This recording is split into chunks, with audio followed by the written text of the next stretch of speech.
Assalamualaikum warahmatullahi wabarakatuh. Hari ini jumpa lagi dengan saya. Kita lanjutkan lagi materi yang kemarin mengenai gaya dan hukum Newton. Kemarin kita sudah mempelajari hukum Newton 1, hukum Newton 2, dan juga hukum Newton 3. Nah, hari ini kita akan mempelajari penerapan dari hukum Newton tersebut pada kehidupan sehari-hari. Nah, ini kita ulas sedikit. Jadi, gaya itu dipandang sebagai dinamika partikel dan juga dinamika benda tegar. Untuk dinamika partikel, yaitu tidak ada permasalahan titik tangkap gaya. Jadi, ketika ada benda, kemudian ada gaya luar yang bekerja, maka ada gaya normal yang arahnya ke atas dan gaya W yang arahnya ke bawah. Kemudian, kalau pada dinamika benda tegar, itu letak titik tangkap gaya harus digambar dengan tepat. Jadi misalkan ketika mobil itu berarti gaya normalnya itu ada pada misalkan tiap rodanya. Berarti kalau rodanya ada 4, ya pada tiap rodanya ada, atau depan belakang berarti ada N1 dan juga N2. Kemudian W arahnya ke bawah. Kemudian kalau pada mobil yang bergerak, maka akan ada translasi dan rotasi. Translasi adalah gerakannya, sedangkan rotasi adalah muter dari rodanya. Kemudian, apakah gerobak yang ditarik selalu bergerak? Nah, ini ada dua kemungkinan ya. Jadi ini ada hubungannya dengan gaya yang telah kita pelajari kemarin. Ketika suatu gerobak ditarik, itu tidak selalu bergerak. Ada dua kemungkinan. Kemungkinan yang pertama yaitu benda akan diam kalau gaya yang kita berikan tidak cukup untuk membuat gerobak tersebut bergerak. Kemudian kemungkinan yang kedua yaitu bergerak jika gaya yang kita berikan itu cukup untuk membuat gerobak tersebut bergerak. Kemudian ketika diam itu berarti kita sebutnya statika atau statis ya, atau diam, tidak atau belum bergerak. Berarti ketika diam itu gaya yang bekerja itu sama dengan 0 atau tidak ada gaya yang bekerja. Meskipun tadi diberi gaya, karena tidak mampu membuat gerobak itu bergerak, maka dianggap gaya yang bekerja itu sama dengan 0. Sedangkan ketika bergerak, maka kita sebutnya adalah dinamika. Nah, dinamika itu berarti hukum 2 Newton ya. Jadi sigma F sama dengan MA, atau ada gerakan. Karena ada gerakan maka ada percepatan. Nah, untuk yang statis itu berlaku untuk GLB. Nah, kemarin kita sudah sempat mempelajari GLB. Jadi benda diam atau gerak lurus beraturan. Kalau bergerak itu ada percepatan. Kalau percepatan berarti ini sama aja kemarin untuk GLBB.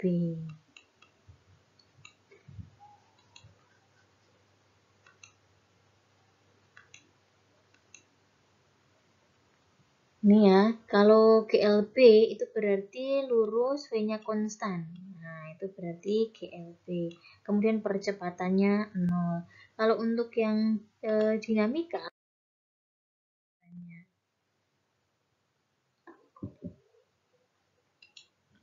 kemudian lanjut lagi gaya-gaya yang mungkin ada. Kemarin sudah sempat kita bahas satu persatu.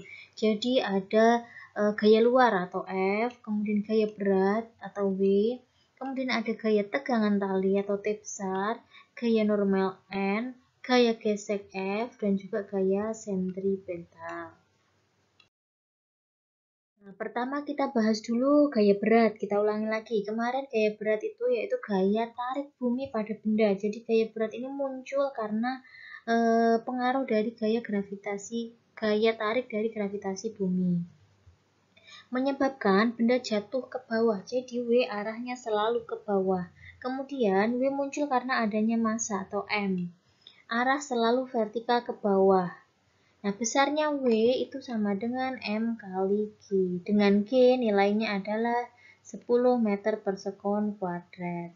Ketika ada benda diam, maka W-nya ya ke bawah. Misal di sini, di benda ini ya W-nya akan di sini. Ini W. Kalau bendanya di sini, ya ini W-nya. Kemudian ketika bidang miring bagaimana? W-nya tetap ke bawah lurus. Kalau yang di sini nanti itu bukan W tetapi akan ada WY. Ini juga arahnya sama ya, ke bawah. Jadi selalu ke bawah menuju ke pusat gravitasi bumi. Kemudian yang kedua ada gaya tegangan tali atau simbolnya adalah T besar. Tentu gaya tegangan tali itu muncul kalau ada tali. Kemudian talinya tegang atau tidak kendor, itu baru muncul gaya tegang tali. Kemudian bila tali tidak bermassa atau dianggap tidak bermassa karena massanya terlalu kecil dibanding dengan bendanya, maka T di ujung-ujung tali sama besar. Pada katrol tak bermassa, T di kiri kanan katrol sama atau tali tidak membuat katrol berputar. Nah, misalkan ini ya. Jadi di sini saya punya benda yang ke arah atas. Nah, ini kan tali. Di sini tadi ada tali. Jadi yang ke arah atas itu ada tegangan tali nih, T1. Nah, ke bawah tadi ada W. Nah, karena ini yang bekerja di sini karena masih diam ya, hanya ada W. Jadi ini itu muncul dari yang ke arah atas, misalkan T1 min W sama dengan 0. Maka kalau kita jabarkan lagi, T1 itu akan sama dengan W atau W sama dengan T1. Kemudian untuk T di ujung tali tak bermassa, jadi ketika talinya itu tidak bermassa atau kita anggap tidak ada massa atau massanya diabaikan, maka T2 dan T3 ini ya, T3 itu sama dengan T2 ditambah W. Kenapa? Karena arahnya sama. Nih, ini WT, kemudian ini T2. Nah, karena arahnya sama, maka tinggal dijumlahkan. Karena ini arahnya ke atas, dianggap yang arahnya ke atas positif. Berarti T3 sama dengan, ini sebelumnya itu gini ya, ada T3. Yang ke bawah ada T2 min T2 min WT sama dengan 0. Nah, kita jabarkan menjadi seperti ini. Jadi T3 sama dengan T2 plus WT. Kemudian massa tali diabaikan, otomatis WT-nya kita anggap 0 karena tadi ya, tali dianggap tidak bermassa. Berarti karena ini 0, karena WT-nya ini 0, tinggal T3 dan juga T2. T di ujung tali tak bermassa sama besar, berarti yang di ujung tali tadi ada T1 dan T2. Jadi T1 itu yang paling atas ya. Ini T1 tadi. Kemudian yang paling bawah ada T2. Sehingga T1 sama dengan T2 yang merupakan pasangan aksi reaksi. Masih ingat aksi reaksi berarti ini merupakan hukum 3 Newton, yaitu ada aksi reaksi. Kemudian, nah mana pasangan W dan T3? Nah, silahkan diperhatikan. Kemudian kita lanjut pada katrol tak bermassa. Nah, maksudnya tak bermassa bagaimana? Jadi katrolnya itu kita anggap massanya diabaikan. Kenapa? Karena ini biasanya untuk katrol yang licin. Ketika katrol licin, maka katrol tak berputar. Jadi katrolnya ini diam. Jadi tali yang di sini itu cuma numpang lewat aja. Jadi katrolnya tadi hanya sebagai perantara. Jadi katrol tidak dihitung atau dianggap tidak bermassa. Kemudian di sini hanya ada T1 dan juga T2. Nah, T1 tadi T1 min T2 ya, karena ketika ini ke bawah, maka yang ini akan ke atas.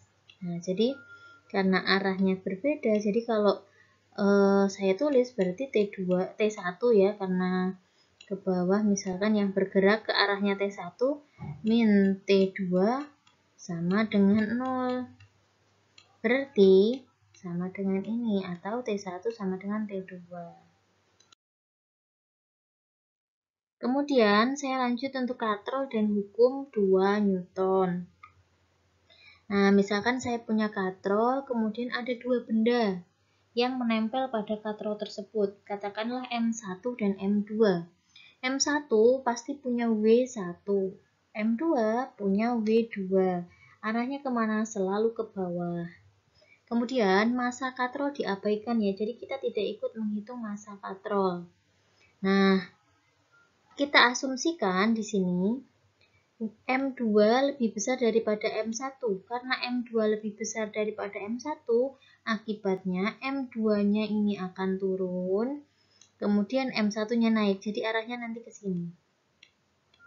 Nah, ke arahnya M2, M2-nya ke bawah. Jadi kita gunakan dari penjabaran hukum 2 Newton. Sigma F sama dengan M kali A.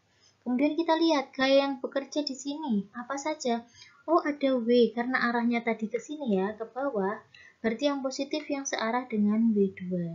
W2 karena ini otomatis akan naik ya. M1-nya berarti W2 min W1. Ini untuk F-nya. Kemudian M kali A. M-nya tadi M siapa? Ya M1 ditambah M2 kali A. Kemudian kita jabarkan. Masih ingat ya, rumus W. W sama dengan M kali G. Nah, kita jabarkan, kita masuk ke sini. Nah, ini jadi diganti karena W2 berarti M-nya ya M2 kali G. W1 berarti ya M1 kali G. Yang belakang tetap ya M1 plus M2 kali A. Kemudian ini boleh saya ganti bentuk aja. M2 min M1 kali G. Kan sama. Kemudian kalau saya mau cari A-nya, otomatis yang ini harus saya pindah ke sini. Jadilah persamaan yang ini. Jadi A atau percepatan itu bisa kita cari menggunakan M2 dikurang M1 per M1 plus M2 dikalikan G. Jelas ya? Ingat, ini untuk massa katrol yang diabaikan atau licin ya. Jadi katrol tidak ikut bergerak. Kemudian ada gaya normal. Nah, kemarin juga sudah sempat kita bahas. Jadi benda bertumpu pada benda lain. Reaksi dari gaya tekan, arahnya selalu tegak lurus permukaan yang ditekan. Nah, ingat, bedanya kalau gaya berat selalu ke bawah, kalau gaya normal selalu tegak lurus terhadap bidangnya. Nah, ini ketika bendanya diam. Berarti ada N dan W. N-nya kemana? N-nya ke atas ini. Tuh, maaf tidak lurus. Jadi N selalu tegak lurus bidang karena ini bidangnya bidangnya itu mendatar biasa ya, N-nya ke atas ini. Ini ada N. W-nya kemana? W-nya ke bawah. Di sini W. Jadi N sama dengan W. Tadinya berasal dari N min W. Sama dengan 0 sehingga N sama dengan W. Ini ketika bidang miring. Nah, W-nya ini ya selalu ke bawah. Yang tegak lurus bidang itu ada W cos alpha atau W Y. W X apa Y? Oh, ini sudutnya ini karena sudutnya pakai ini berarti nanti W X. Gitu. Jadi N nanti yang lurus dengan N kan ini. Nah, karena lurus dengan N ini berarti N tadinya itu N min B cos alpha ya. N min B cos alpha. N min B cos alpha sama dengan 0. Nah, sehingga bisa kita tulis menjadi ini. N sama dengan W cos alpha. Kemudian ketika bergerak maka ada V. Nah, ingat karena gerakannya pada arah horizontal kan, jadi gerakannya tidak ke atas bawah, jadi tetap yang bekerja ya N dan W karena gerakannya bukan vertikal tetapi horizontal. Kemudian ini contoh penerapannya itu ketika kita naik lift. Nah, ketika naik lift itu ini ya, ada naik lift, misalkan diam, naik, turun. Oh, ini kemudian apa ini? Nah, nanti kita pelajari satu-satu. Misalkan ini juga ada gambar, ada gaya tekan ya, ada Fn dan juga W. Ini juga. Nah, kalau ini Fn-nya itu membentuk sudut tertentu karena tidak lurus ke atas. Kalau ini Fn-nya itu lurus ke atas. Kalau ini miring, gaya yang diberikan gaya luarnya. Kemudian yang pertama kita bahas dulu yang lift diam ya. Tadi sudah saya katakan penerapannya itu contohnya pada lift. Nah, ketika kalian naik lift, liftnya belum bergerak atau masih diam, yang bekerja di situ adalah ada N. Nah, kemudian N tadi arahnya ke atas ya di sini, sesuai anak panah ini. Kemudian ada W, W arahnya ke bawah. Nah, W itu sama dengan M kali G. Kemudian kita pakai hukum 2 Newton. Nah, ini penerapan dari hukum kedua Newton. Jadi ini hukum pertama, hukum kedua Newton, tetapi kan A-nya diam ya.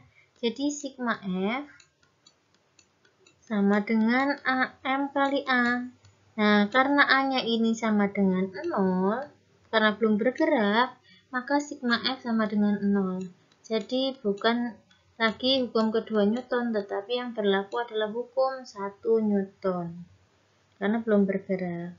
Kemudian kita jabarkan yang bekerja tadi ada N. N arahnya ke atas, berarti N min W sama dengan 0. Berarti sama aja N min W. W tadi sama dengan M kali G, berarti N sama dengan M kali G. Ini untuk lift diam. Kemudian untuk lift dipercepat ke atas. Nah, untuk posisinya sama ya, sama dengan yang diam tadi. Jadi ada N arahnya ke atas, ini panahnya ke atas. Ada W arahnya ke bawah, W sama dengan M kali G. Kemudian ini ada A arahnya ke atas karena percepatan ke atas, atau misalkan kalian mau naik dari lantai 1 mau ke lantai 5. Berarti kan naik, percepatannya ke atas. Nah, ini hukum 2 Newton. Hukum 2 Newton yaitu F sama dengan M kali A. F-nya tadi yang bekerja pada arah vertikal ada N dan W. N ke atas berarti N-nya positif karena searah dengan A. Jadi N dan A ini searah. Nah, karena searah itu sama-sama ke atas ya, berarti N-nya positif. Berarti N min W sama dengan M kali A. Nah, ini kan negatif. Berarti saya pindah ke sini jadi positif. Jadi N sama dengan W plus M kali A. W ini saya jabarkan lagi ya. W sama dengan M kali G. Nah, saya jabarkan. Kemudian berarti N sama dengan, karena sama-sama punya M, boleh saya keluarkan M sama N sama dengan MG plus A. Jadi ini adalah rumus ketika lift dipercepat ke atas. Kemudian lanjut ketika lift bergerak ke bawah, kebalikan dari yang tadi. Tetap masih ada N, masih ada W yang arahnya ke bawah. Nih, W selalu ke bawah. Kemudian N itu ke atas ya, ini panahnya ke atas. Dan ini panahnya ke bawah. Nah, A-nya itu arahnya ke bawah, berarti yang searah dengan A adalah W. Nah, ini searah. Nah, karena sama, berarti kita tulis saja hukum 2 Newton. Sigma F sama dengan M kali A yang bekerja tadi. Nah, karena arahnya ke bawah, yang searah adalah W, berarti W dulu. W min N sama dengan M kali A. Kemudian N, ini ya, karena saya mau mencari N-nya, berarti ini yang saya pindah. Atau boleh juga sih, misalkan M kali A, di sininya nanti berarti plus W sama dengan M kali A plus N, boleh. Nah, ini untuk mempermudah kayak gini ya, kita jabarkan lagi. W sama dengan M kali G Berarti N sama dengan MG min A. Ini untuk lift yang bergerak ke bawah. Kemudian penerapan yang lain yaitu ketika ada dua buah benda yang salah satunya menggantung pada meja yang kasar. Nah, ingat ya, di sini kasar. Ketika mejanya kasar berarti ada gaya gesek. Nah, ketika ada gaya gesek atau Fs. Fs atau Fk ya. Nah, atau kita tulis Fg saja di sini biar sama. Fg. Nah, Fg di sini maksudnya adalah gaya gesek. Nah, kita pakai hukum 2 Newton juga. Jadi sebelum kerumusan ini, yang pertama ini itu berawal dari F atau sigma F itu sama dengan M kali A. Nah, gaya apa saja yang bekerja? Kebetulan gaya yang bekerja di sini ada W2. Nah, ada W2 yang letaknya di sini. Ada W2. Kemudian ada apa lagi? Ya, W2 ada Fg tadi. Fg selalu berlawanan terhadap arah gerak. Ini ke bawah, ini ke sana. Berarti berlawanan arah. Berarti W2 min Fg. Karena berlawanan ya. Kemudian yang bekerja karena bendanya ada M1 dan ada M2. Ya, M1 ditambah M2 kali A. Nah, dari F-nya sendiri itu ada ini. Nah, ini F-nya. Kemudian M-nya karena ada 2 ya M1 plus M2. Kalau saya mau cari A-nya saja, berarti yang ini saya pindah ke sini. Nah, jadi bentuknya seperti ini. Jadi percepatan sama dengan W2 min Fg per M1 plus M2. Ini jika mejanya kasar. Jadi kalau kasar dianggap ada gaya gesek. Nah, ini untuk keterangannya ya, ada W2 itu gaya berat untuk benda kedua, Fg gaya gesek, M1 massa benda 1, M2 massa benda 2, A-nya percepatan. Kemudian untuk kasus yang sama, dua benda yang salah satunya menggantung tapi mejanya licin. Nah, kalau mejanya licin itu berarti tidak ada gaya gesek. Nah, kalau tidak ada, berarti Fg-nya tadi tinggal kita hapus saja, rumusnya sama. Berarti berangkat dari hukum 2 Newton, yaitu sigma F atau F, sama dengan M kali A. Jadi sigma itu menyatakan jumlah. Nah, sigma F sendiri tadi ya, sigma F yang ada hanya W2 saja karena Fg-nya nggak ada. Jadi W2 sama dengan M-nya ada 2 tadi M1 plus M2 kali A. Jadi A sama dengan W2 dibagi M1 plus M2. Ini kalau licin, jadi tidak ada gaya gesek. Kemudian lanjut penerapan pada bidang miring yang licin. Nah, di sini licin. Kalau licin berarti ada apa tidak gaya geseknya licin? Tidak. Jadi kalau licin itu tidak ada gaya gesek. Nah, karena tidak ada berarti ya kita hitung atau kita masukkan yang ada di sini. Nah, ketika ada benda di atas bidang miring licin, ada N yang bekerja. Nah, di sini ada N. Kemudian yang di bawah, arahnya selalu ke bawah itu ada W di sini. Nah, yang lurus dengan N itu adalah W cos alpha. Karena sudutnya di sini. Jadi kita lihatnya dari sudutnya ya. Nah, karena adanya di sini ada N dan W cos alpha, di bidang Y-nya, ini ya bidang Y ya, kita kaji dari bidang Y dulu. Nah, sigma Fy sama dengan 0. Kenapa? Karena tidak ada gerakan ke atas bawah sini. Nah, tidak ada gerakan ke atas bawah sini. Jadi sama dengan 0. Kemudian yang di sini ada N dan W. Berarti N arahnya ke atas sini N min W sama W-nya W cos alpha ya. W cos alpha sama dengan 0. Jadi N sama dengan W cos alpha. Ini pada arah vertikal atau Y. Kemudian pada arah horizontal, atau bidang X itu ada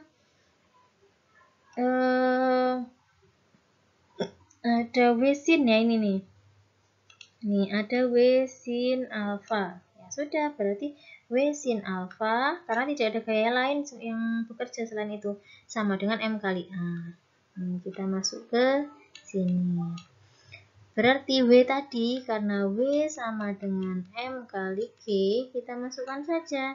Oh, W M kali G ini. M kali G sin alfa M kali A. Nah, kalau saya mau cari A-nya bagaimana? Ya, ini pindah ke sini. Nah, berarti A sama dengan MG sin theta. Nah, ternyata ada M. Sini ada M coret. Habis tinggal A sama dengan G sin alfa. Ini untuk pada arah horizontal. Karena gerakan hanya ada pada arah horizontal. Ini untuk bidang miring yang licin.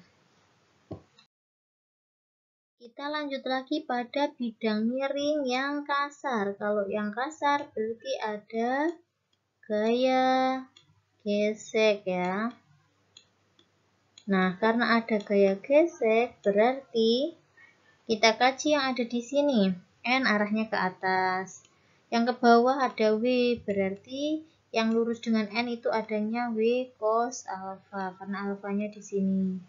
Kemudian pada ini sumbu Y ya, di sini sumbu Y. Kemudian di sini sumbu X. Nah, sumbu Y ada N dan W cos alfa. Berarti karena tidak ada gerakan pada sumbu Y atau arah vertikal, ya sudah. N min W sama N min W-nya W cos alfa sama dengan 0. Berarti N sama dengan W cos alfa. Jadi pada arah vertikal sama dengan yang licin. Ya. Sama dengan yang licin karena sama-sama tidak bergerak pada arah vertikal. Kemudian yang horizontal, nah ini yang membedakan. Pada horizontal, karena ada gaya gesek, berarti sigma fx di sini itu ada W sin alfa dan juga ada fk atau gaya geseknya. Nah, ini arahnya ke sini panahnya. Nah, kemudian ini panahnya ke sana, berarti kan kebalikan. Nah, karena arah gerak yang mungkin adalah ke bawah, sehingga searah dengan W sin alfa. W sin alfa min FK sama dengan M kali A. Kenapa min? Karena tadi itu ya, arahnya berlawanan. Kemudian W tadi kita jabarkan ya. W sama dengan M kali G dijabarkan. Masuk ke sini. Kemudian, nah FK, masih ingat ya FK kemarin atau gaya gesek? Ini kah? Itu sama dengan mu. Mu K dikalikan dengan N atau normal. Kita ganti di sini. Nah, normal itu kan N sama dengan W. Berarti normal itu ya sama aja ini M kali G. Masuk ke sini. Mu K M kali G cos alfa. Karena W-nya tadi kan pakainya itu W cos alfa. N-nya itu kan W cos alfa ya. Ini dari yang ini tadi itu masuk ke sini. Oke, karena kita mau cari A, ini yang mau kita cari A-nya, berarti ini pindah M-nya itu pindah ke ruas sini. Nah, karena kita pindah, berarti A sama dengan MG sin alfa dikurangi mu K MG cos alfa. Nah, semuanya punya M, M-nya coret lah. Nah, berarti tinggal G sin alfa min mu K G cos alfa. Ini untuk percepatan benda pada bidang miring yang kasar atau ada gaya geseknya. Kita lanjut pada contoh soal.